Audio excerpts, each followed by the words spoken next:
Match করতেছিলাম আমি, বুঝতে পারবো না ভাই। আমার তো হেল্প নাই। তাও লিজেন্ড, আপনি লিজেন্ড।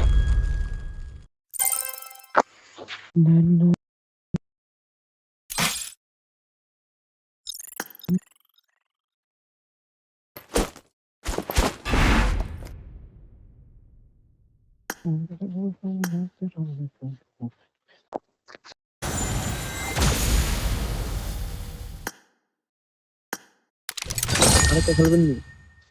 হ্যালো, লাস্ট ওয়ান খেলতে পারবেন একটা?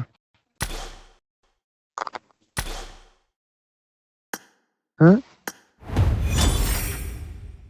ও আরে ভাই, আপনার বাঁচাইতাম ঠিকই, কিন্তু আমার আমার আমার হেলথ আসলো না। আমি মেডকেটটা মারতাছিলাম গাইতে বয়ে বয়ে। আর মলি আসলো না, আমি মলি খেয়াল করি নাই স্মোকটা ঢুকানোর সময়। নাহলে চিকেন হইতো এটা। আপনার তো লিজেন্ড হয়ে আছে, আমার লিজেন্ড হয়ে আরো বেশি হয়েছে।